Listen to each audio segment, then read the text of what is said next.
Okay, mela. Insellmilkom u ningrazzjakom tal-preżenza tagħkom għal dan il-webinar li jaħbad tliftu l-kont ngħidilkom il-verità. Ma bdejna fl-20 f'Novembru tal-2020. Ġifieri għamilna 2 fl-2020, għamilna 10 jidhirli s-sena l-oħra u dan huwa jiġu ġifieri jekk qed nikkalkula sew jiġi 13 wieħed. U il-tema tal-lum, qabel ma nsemmi il-tema, ħana nfakkarkom li tiġi rekordjat u dan żgur se jidher fuq il-YouTube channel tal-moviment tagħna. Jista' jkun li jidher fuq media oħra, okay? Qed ngħid għal kulħadd biex kulħadd ikun jaf. Mela, it-tema tal-lum hija differenti. S'issa tkellimna fuq Tqala minn diversi aspetti mediċi, mill-aspett tal-midwives, mill-aspett tal-psikoloġiku, mill-aspett soċjali, mill-aspett bioetiku. Però llum għandna xi ħaġa differenti. Minflok expertise ħajkonna xi ħaġa iktar importanti, iktar umana, ħajkonna l-esperjenza. L-esperjenza propju ta' tqala u twelid friski kif affettwaw koppja, kif ippreparaw għaliha. Tajjeb. X'sabu, differenzi li sabu bejn dak li stennew u dak li ġara, eċetera, eċetera. U biex jitkellmu fuq għandha koppja li Gavin u Marija li milhomx li żewġu li ta' pjaċir li t-tnejn li huma b'xi mod huma impenjati fil-moviment favur il-ħajja. Fil-prolog. It-tnej rajtom f'attivitajiet u tqajt magħhom f'attivitajiet ta' favur il-ħajja. All right. Mela, Gavin u Marija ħajitkellmu madwar nofsija, wara jkollna ħin ikun hemm xi ftit ħin għal domandi jew kummenti min naħa tagħna. All right? Tajjeb, mela, ħanibdew bil-video, tajjeb, u mbagħad wara jitkellmu Gavin u Marija għal madwar nofsija u jqasmu it-tok kif iridu huma. All right? Kif jidhirhom huma. Mela.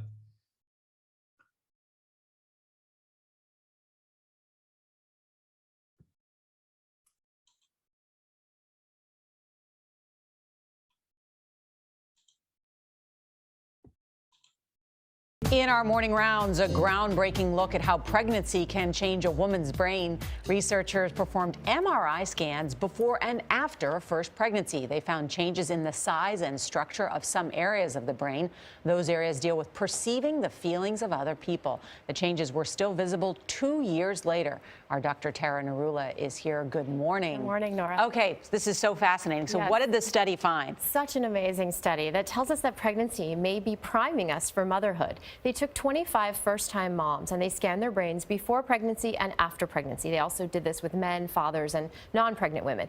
They found that those women who had been pregnant did in fact have changes in the architecture of their brain in specific areas of the gray matter or cortex, not in a random pattern, but in the areas that control social processing, meaning our ability to understand what other people may be feeling, thinking, what their intentions are. They did see these changes persist out to 2 years, and they did not see these changes in the men or the fathers. So this makes kind of evolutionary sense, right? We think that it may be evolutionarily adaptive. So it's basically helping a mom, honing her intuition, helping her figure out the unmet needs of her child, to read her child's mental state, to feel out potential threats that her child might be facing, and to improve that bonding or attachment. Interestingly, they also did MRI scans, functional MRIs, of the women as they were looking at pictures of babies, pictures of their own babies and other babies. And they found that those areas that lit up the strongest in response to their own baby were those same areas of volume loss in the brain. What happened to the father's brain? Any question? Oh, nothing. I can tell you. Nothing, nothing, sadly, but Nothing. They just shut down. Flatline. Okay, you hear so many moms talk about mommy brain or Right. pregnancy brain, and that's because they say, oh, I forgot this, you know, I'm just overwhelmed by things. Is that a real thing? I don't think we really know. There's some studies that have suggested that. In this study, they did do cognitive and memory tests before and after pregnancy and found no difference. They did not test during pregnancy, so it's really hard to draw any conclusions from that.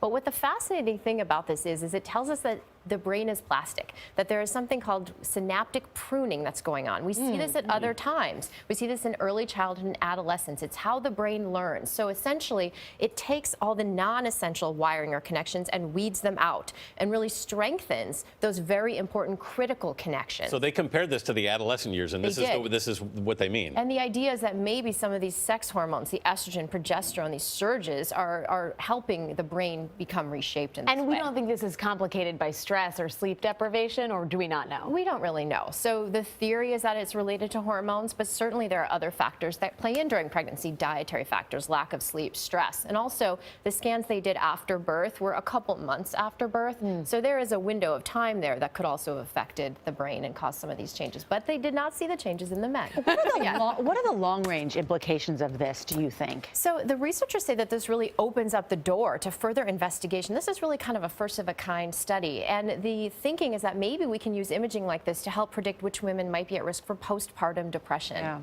which is obviously very important if we can find a way to help women who suffer from that. Really interesting. Thank you. I'm glad the men did so well in this study. Yeah, right. Maybe your brain would be different. Yeah. It's like, no, maybe not. 37 weeks. I'm a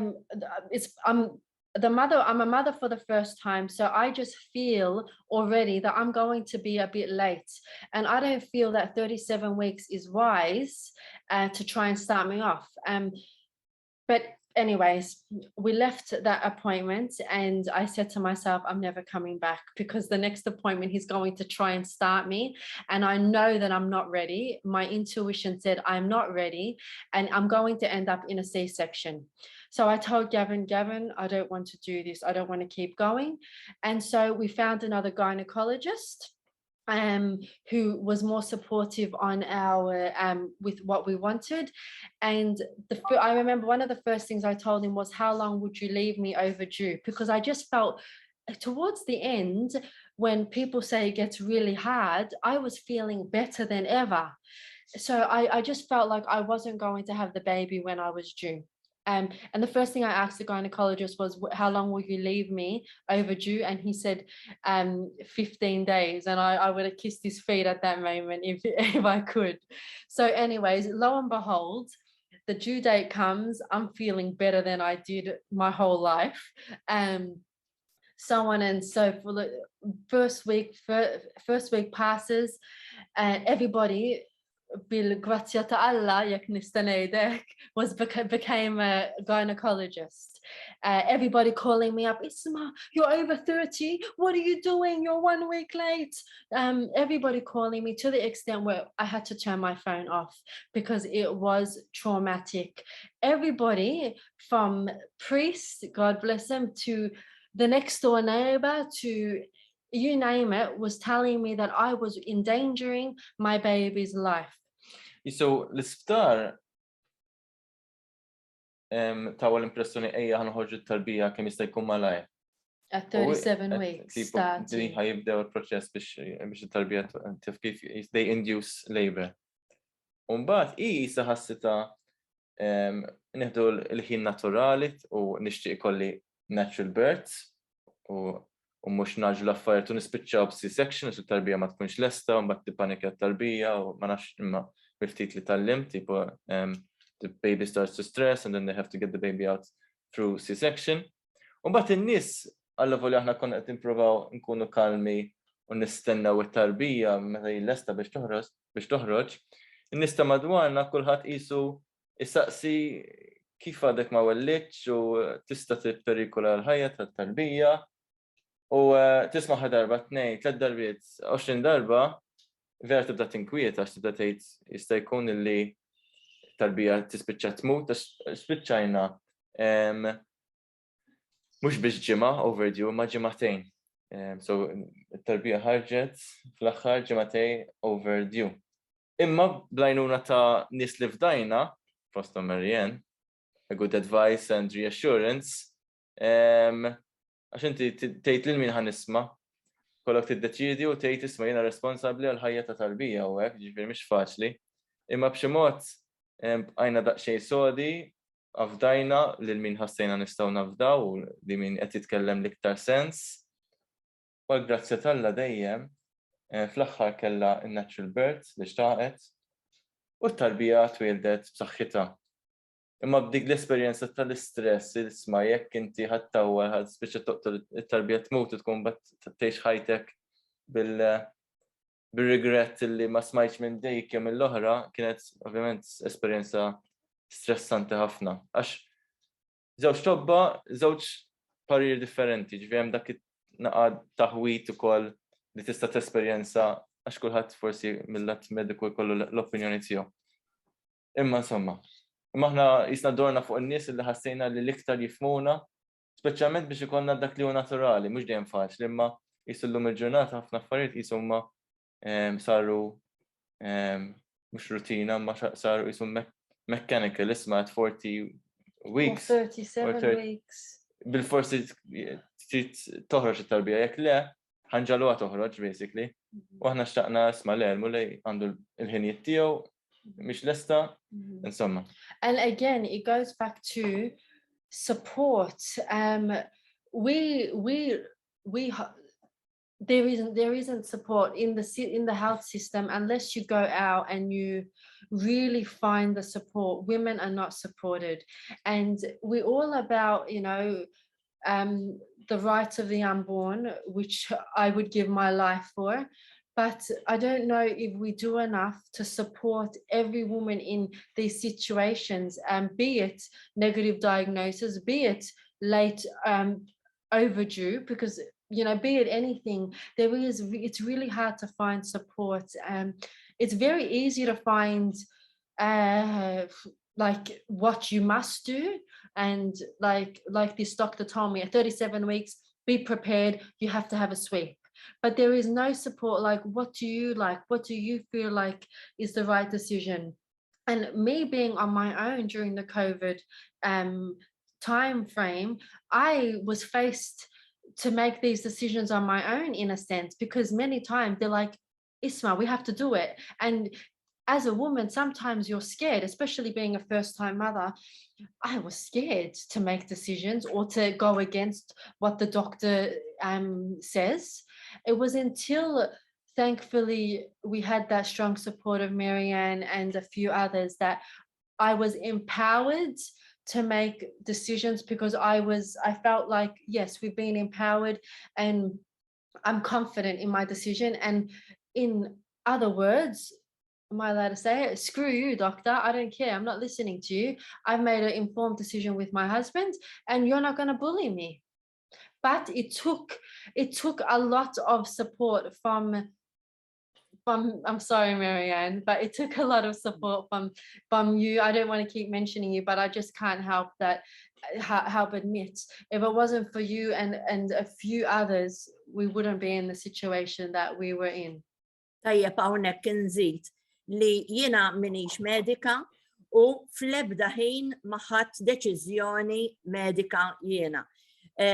Ukoll ressaqthom lejn nies ukoll li huma mediċi u ħadu ħsiebhom huma minn dak il-lat. Jiġifieri jiena kont in between bejn il-koppja li rajthom inkwetati u bejn in-nies li huma kienu tajbin biex jieħdu ħsiebhom. Issa ma nafx għan-nixtieq. For me, Marianne, you were like a mother. So I would just call you and ask you, Marianne, I just want to speak my mind. Yeah. Can you please just hear me out and give me your opinion? Yes, yes. U fil-verità il-fatt li Marija m'għandix familja u Malta, dik ukoll għaliex meta ġdida m'għandix il-omma magħha ħdejha, dik ukoll taffettwa. Għaliex ħafna drabi meta inti tkun se tkun tirrelata ħafna iktar ma' ommok stess. Issa fil-każ ta' Marija u fil-fatt tajjeb ngħid ukoll li ħafna nisa anki hawn Malta mhux qed ikollhom il-ommhom daqshekk viċin. Issa taf xi xtaqt ukoll Manuel jekk għandna ħin hemm ċans li nagħmlu l-video ieħor ħalli issa mmorru fuq ir-relazzjoni tal-koppja.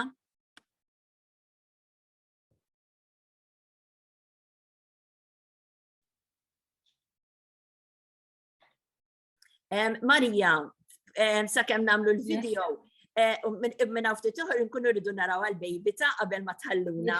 He woke up, don't worry, so she'll be appearing soon. All right, ġifiri fl-aħħar qabel tmorru naraw. Yes.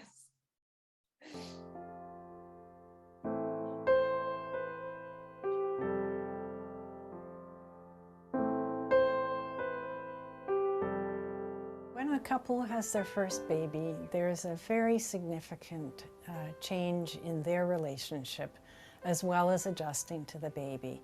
They were probably two individuals who had some of their own lives, as well as coming together as a couple. And now they have a baby to mind, which takes a significant amount of time, impacts not only what they may be doing outside the home, but the kind of life that they are having together at home. Grief does play a role in all this. We are leaving behind our old lives of being young adults and becoming parents. There's a huge shift in image, how we see ourselves and how we function in society. I think a woman is afraid of losing her looks, her shape, and her role in society when she becomes pregnant and then has a baby. She's often losing something in her professional career, at least for a period of time. She will sometimes find herself wondering if her partner finds her as attractive afterwards as before. And similarly for the father, there are significant fears that go through a young man's mind as well. Will his partner now still see him as his partner? Will she be too focused on the baby, and will he get neglected? This is often a very significant triggering factor. Will he be enough of a father to the baby? Will he be enough of a provider to the family? And there are significant negotiations that need to be gone through with a partner that may not have been thought out beforehand. Things like who gets up with the baby in the middle of the night, who gets to go out for a Friday night, who needs to mind the baby, who does the grocery shopping, where these may have been a non-issue beforehand.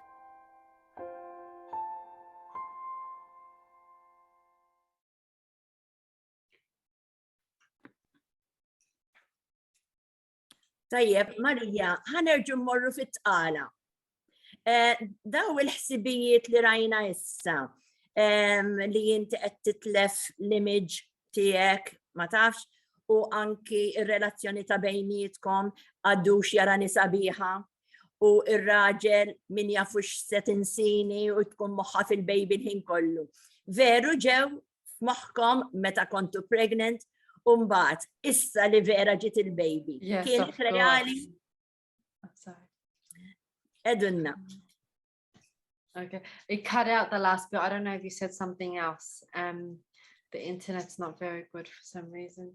But you can hear me fine. Dawk il-biżat li kellkom fit-Tqala bħalma rajna fil-video, u mbagħad kienu reali meta vera ġie il-baby. Yes. Yeah, I guess because I'm naturally somebody with low self-esteem. So then my greatest fear is putting on, a lot of weight. So I remember the first, we came across a guy who was a doctor, and he was a natural doctor, and he liked all these natural remedies, and we actually asked him to come home so that he could guide us on how best for me to start this process of pregnancy. And for me, it was just tell me what I can eat and what I can't eat, because I don't want to get fat. That was, for the baby to have. And of course for the baby to grow in health, and what I shouldn't eat. And he looked in my fridge and he saw that, take it out. You got Coke in your fridge, get that Coke out, and all of these things. But I guess my greatest fear was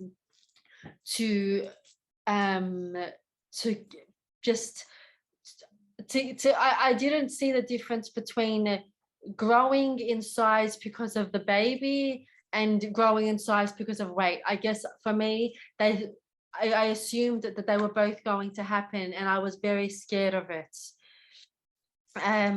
Mill-ewwel għaraft id-differenza fis-sens kont ngħidilha dak li huwa naturali m'għandekx għalfejn tiddejjaq minnu, il-mara ovvjament ħatikber fit-tqala, iż-żaqqa jikber speċi il-ġuf. U dan huwa okej, ġifieri tkun okej biha taċċetta. Imma fl-istessin toqgħod attent m'hemmx għalfejn tiekol għal żewġ persuni bħalma forsi kienu jagħmlu fil-passat jew jaħsbu ċertu nies, ma nafx hekk għadix. Yes, a lot of people. Imma fis-sens kont ninkoraġġiha biex toqgħod attent kif tiekol. Għax fil-verità m'hemmx bżonn tiekol xi ħafna iktar. Just provajna kemm jista' jkun nieklu ikel healthy għat-talbija, speċjalment ġifieri jiena kont niekol il-bajt normali u Marja kienet tixxi l-organic.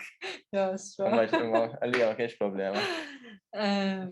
Yes, and the other thing, I guess, so I was very, very careful with what I ate.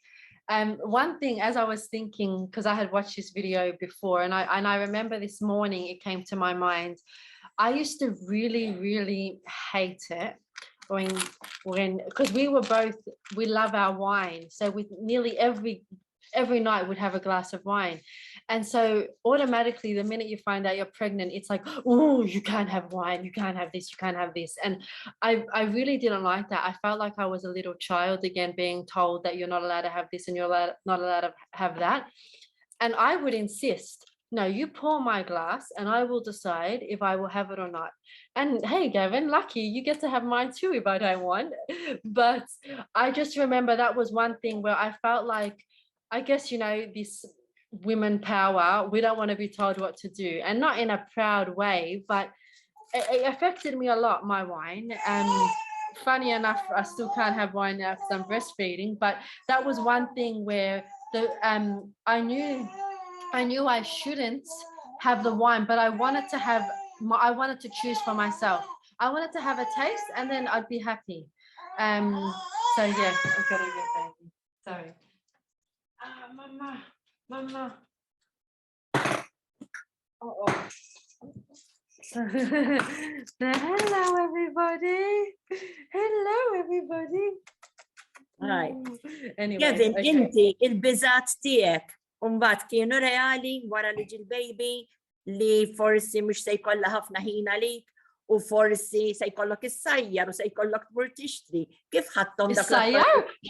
Is-sajjar? Min isajjar? Li jiena naħseb Mary.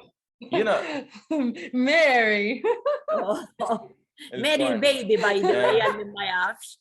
Ġifieri Kevin m'għandux problema malli għajjat Marija iwiġbu t-tnejn għax il-mara Marija u l-baby Mary. Yeah, he has two at his service. Tajjeb. Jiena naħseb peress li għalija esperjenza ġdida u qatt ma kont ngħix ma' xi ħadd li kellu tarbija, għax Marija għattat ħafna snin maħuta bit-tfal, imma jiena għalija kienet esperjenza ġdida totalment għax qatt ma ħuti qatt ma kont magħhom meta kellhom tfal jew hekk.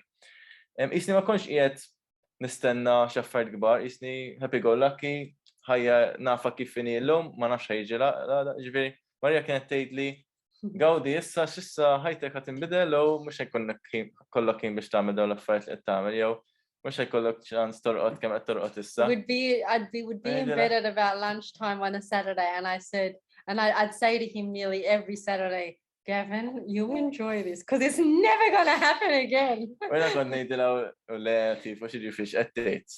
Ġifieri ma stajtx nimmaġna kif tkun il-bidla. U vera, meta tasal tarbija, ħajtek ovvjament tkun ħafna iktar demanding. U Marija kif qalet fil-bidu kienet qisha 100% iffokata fuq il-bżonnijiet, ma kontx naf li tarbija hija daqshekk għandha bżonn daqshekk attenzjoni, ħsibt li hemm xi ħin li tista' toqgħod weħeda, torqod weħeda. Tkun kontenta weħeda. Imma le, trid l-attenzjoni ħin kollu l-ewwel ġimgħat u xhur insomma, u ovvjament Marija ħin kollu magħha jiena nipprova ngħin ovvjament. U forsi dak tħossha dik il-nuqqas ta' attenzjoni jew nuqqas ta' li Marija qiegħda tieħseb il-bżonnijiet tar-raġel ukoll. Imma b'xi mod ma naħsibx li kellna xi esperjenza negattiva. I mean, it was just busy, And you just impegnattiva. have to survive. I must admit that I think twice, baby's 4 months old now, and I think 2 or 3 times I have broken down crying just because I do want to have a shower and not rush. I do want to just waste some time with my husband. It's not you know, you all, most of you are parents, so you would know. And no matter how ready you think you are, sometimes it hits you. It's not easy. And we're really blessed. We have a very good baby who's very well behaved, and still at times it's you know, you just I just miss those moments where you don't have to perform, but now you've always got to be on the go because somebody's relying on you, which is lovely, but sometimes it's difficult. Jien ħassejt li Marija isa ħadet fuqha l-iktar peace nħoss. Nipprova ngħin kemm nistemma isu l-enerġija u l-ħin tiegħi rrid nifoka fuq ix-xogħol u anke bil-lejl nistrieħ ħalli l-għada nkun diċenti. Imma Marija, thankfully, ningrazzjahha, bil-lejl ħallini norqod biex l-għada nkun nista' nifunzjona. So kellha ħafna iktar forsi rwol direttament mat-tarbija. So apprezzajt iktar il-qawwa tan-nisa u dak kollu li kapaċi jagħmlu. Kemm jekk baqalna ftit minuti oħra ġifieri, però mbagħad konna ninsew il-mistoqsijiet u l-kummenti, ma dan interessanti ħafna qed isir mistoqsijiet tagħmilhom mejja ġifieri. Ġifieri jekk baqax komx tgħidu nistgħu nkomplu għandna 8 minuti oħra ġifieri. All right? Okay. I'm not sure. Ma nafx forsi Marjan tixtieq issaqsina xi ħaġa. Jiena kont nagħti ċans naqra lil xi ħadd ieħor jekk irid isaqsi xi affarijiet, għaliex ovvjament jiena nafhom ħafna bħala koppja. Eżatt, ma tistaqsi għalina inti ġifieri mhux hekk. Eżatt, imma nimmaġina li hawn xi ħadd li anki fil-kuntest tal-Malta Unborn Child Platform kif koppja bħal Marija ovvjament irreaġixxiet meta kellha dawk il-problemi, imma forsi xi ħadd li mhuwiex b'karattru u mhuwiex reliġjuż ħanejda għax bħala koppja għalmuni ħafna lili, il-fidi tagħhom hija kbira u mhux kulħadd għandu l-fidi ta' Marija u Gavin. Tajjeb forsi xi ħadd mill-platform ħana mill-antiċipazzjoni żgħira. Jista' jkun li d-darba li ġejja ħajkollna xi ħadd li jitkellem koppja li kienet fis-sitwazzjoni illi mhux biss qalula bħalma qalu lil Marija li għandha amniotic band jew xi jgħidulha, eċetera. U kien hemm il-biżgħat li kellha Marija, xi ħadd illi tobba barranin, żewġ sett ta' tobba barranin qalula waħda għandek abortixxi. Għaliex u ma ngħidulkom il-darba li ġejja jekk kien nexxina nagħmluh x'ġara u x'ma ġarax. Jiena laqtitni ħafna mill-qalet Marija hija dik il-biċċa tax-xogħol li veru kexkxitni. U kexkxitni għax realizzajt li hija veru kif qalet hi. Illi li kieku kienet oħra, kif tisma' dik l-aħbar, setet qabdet qalet jien ma rridx illi kolli ċans li kolli tarbija b'xi amputated u naqbad nibbukja titjira għalija u mur nagħmel abort. Vera, u x-xukjat realizzajt li hija veru li jaf kemm kien hemm nies li kienu f'dik is-sitwazzjoni. Hemm ħareġ nuqqas li għandna u għamlet tef ħafna Marija li enfasizzatu nuqqas li hemm fis-sistema tagħna li nies illi kollhom tqaliet diffiċli ma jsibux support ta' counseling immedjat, assolutament statali, awtomatiku, kull sitwazzjoni. Jiena rajta qed nara bħala xi ħaġa veru importanti li nafsu fuq anke aħna bħala moviment tal. The one thing that I think about often, Gavin, you mentioned it in the past, is some in overseas I think it's the UK, they can get sued if a doctor gives you says your baby is going to be healthy and there's a diagnosis when it's born. The parents can sue the doctor for not warning them because they would have terminated otherwise. And so I think to myself, how many doctors just err on the side of safety and say there's a negative diagnosis just to cover their backside? And how many babies are killed for no reason? Well, there's never a reason, but with a negative diagnosis, how many more abortions are done because of this? Just because doctors want to cover themselves rather than protect the baby. So it's...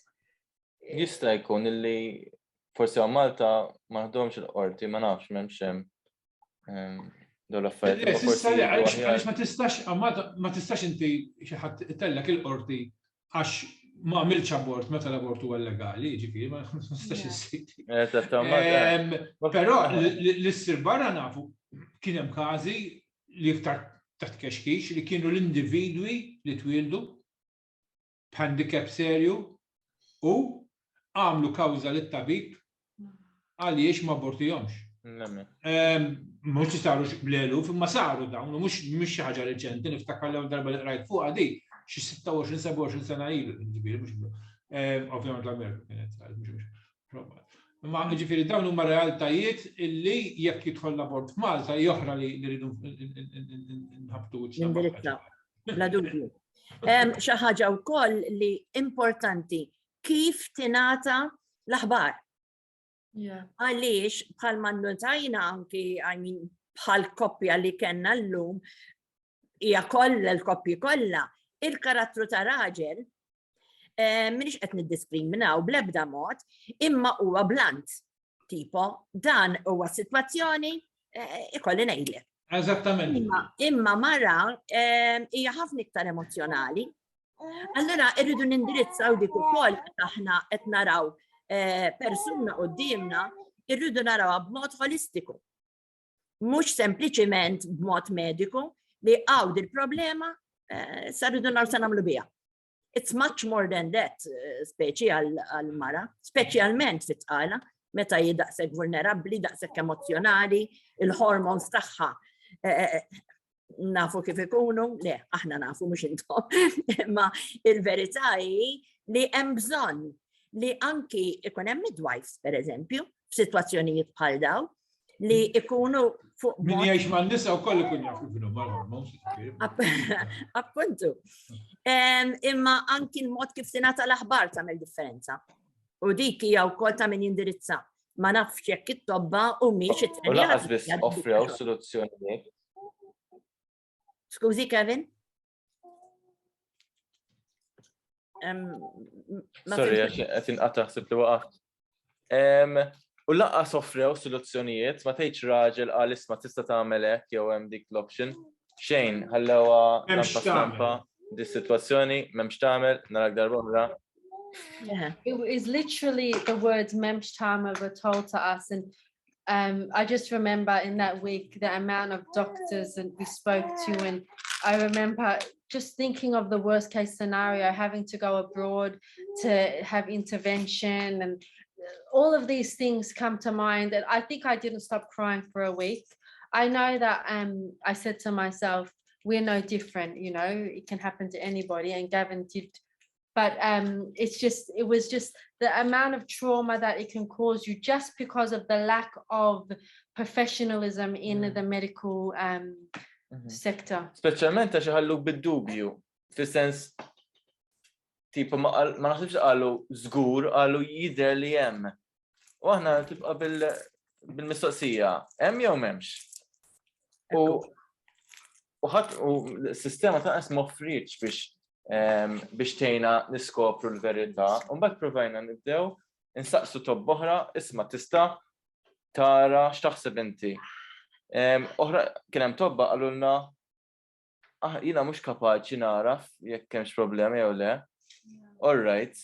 Imma kif edna għal-grassa talla, il-mulej provda persuna li laqqatna professur li għalina le, m'hemm xejn U serħilna moħna. To be honest, and still I doubted for a couple more weeks, but thankfully with Gavin, you know, like Marianne said, we really balanced each other out, and he kept me, you know, what's the word? He snuffed me out of it. Xi ħaġa li rrid ngħid u ma nafx jekk irridux nagħlqu biha hija meta aħna nagħmlu lin-nisa. Żommu lilkom infuskom kuntenti għax il-hormones ta' tqala jgħaddu għand it-tarbija. Jiġifieri inqas ma tinkwieta aħjar, iktar ma żomm ruħek kuntenta aħjar, kważi anki nabbu lir-raġel. Speċi anki joqgħod attent kif tkellimha ħalli lilha ma ddaħħalix f'ċertu dwejja għaliex kollox jgħaddi għand il-baby. Issa f'każ bħal dan kienet is-sistema medika li ippreveniet li l-om tkun kuntenta. Allura, x'se ngħidu issa? Marija kienet qed tagħmel ħażin għax bkiet għal ġimgħa sħiħa jew forsi anki iktar turi tqala. Setet affettwata l-baby b'dak l-inkwiet li ħasset. Jien naħseb il dak li qalet Marija missu jinstemma u jintwara fit-training tal-inqas tal-gynecologist għall-inqas l-esperjenza. Mela, is-7:30 taqqu issa. Jekk idu nibqgħu ftit minuti oħra nistgħu ma x'kont tkun jaf li ma jekk forsi ftit xi ħaġa oħra biex tagħlqu. I guess I'll be really sad if I don't say this. Just as Marianne said, my emotions were all passed through to the baby. And just as Marianne said, how did you prepare physically, what you ate, and this and this and this? One of my consolations, and this is a bit of faith to bring it in, no matter what, each day I used to go to mass and I used to receive Jesus, and in those moments I used to tell myself, I used to pray to God, Lord, I'm now receiving you, please feed my baby, and whatever is something, if there's something wrong, I know that you can heal her, and you're the divine healer, and you're the divine doctor. So it was a big consolation, just as we wouldn't be drinking or smoking and doing this to harm the baby. There's also things that we can do for the baby, and for me that got me through. It was a mental something for my mind. It was something that was strengthened me. Sorry, I'm not saying it how I would like, but it was a great consolation to be able to go to mass and for Mary to receive Jesus for those 9 months. That's a brilliant way of ending this. Batek, għoddejna kemm il-quddiesa marret il-tarbija qabel ma twildet. U hekk konsolazzjoni li min għandu l-fidi tal-inqas li tkun taf li m'intix waħdek u l-mulej huwa fil-kontroll. Anke jiġi xi ħaġa, id-deċiżjoni tagħlaw naċċettawha. U dik il-kalma tgħaddi lit-tarbija wkoll ġifieri. I don't know how or why, because our temperaments are quite funny. We are quite opposites, but Mary's just the perfect mix. And she wakes up smiling and she goes to sleep smiling, and thank you, Jesus. Għaw xi kummenti oħra? Nixtieq ngħidilkom proset ħafna tal-esperjenza tagħkom. Għandkom baby meravigljuża li firħilkom ħafna.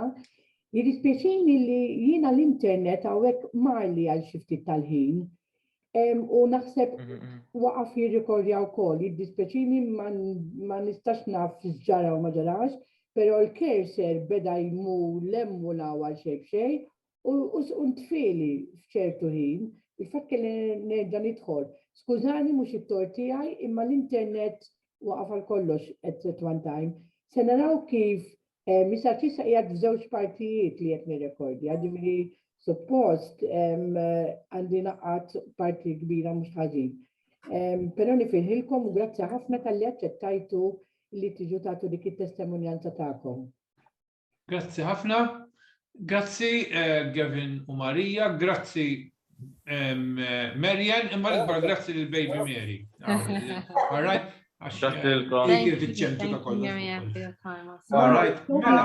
Għall-oħrajn, jinsa ngħidilkom illi. Ejwa, siwa. Għana għakum menġej, bis. Osservajt, minn kif kelmu Gavin u Marija. Differenza kbira tagħmel meta koppja ikollha l-figli. Minn koppja minnu ma jkollix. X'saħħa aktar ikollhom. Meta jkollhom ukoll il-figli balla li se jgħinhom sitwazzjonijiet bħal dawn. Ħafna oħrajn ma jkollhomx. Naf jittispraw ma nafx. Jiġifieri għossuhom waħedhom jiddependu mit-tobba illi kif qal Gavin stess min jgħidlu ħaġa u min jgħidlu ħaġa oħra u xekket kif inti. Iva, eżatt. You know? U diċi f'salli fit-toro, letteralment, jiġifieri ma tafx satan. Kien naqra ekstra, mhux naqra ħafna ekstra naħseb tal-figli dejn immens biex bniedem jgħaddi minn esperjenzi bħal dawn. Actually, just one thing, maybe, just one thing. As I mentioned that, you know, the medical system is lacking with the support for women, I also feel that the medical system is lacking with options for women, especially when it comes to the way we want to give birth to our children. And if we want to not use the hospital, but have a home birth. And I wish that your foundation could work on this more to give a woman the right to choose where she wants to give birth, because many times a woman doesn't want to go to hospital and feel like she's a patient. We're actually giving life. So it would be nice to have a very homely environment. And I don't know if this could ever be on your cards, but it would be nice if it could be an option at Mater Day for women to be able to give birth at home. Okay. Those of us who were born at home. Agree. My age, people of my age would probably agree with. I was born at home. That's amazing. Illum saret kważi impossibbli. Yeah.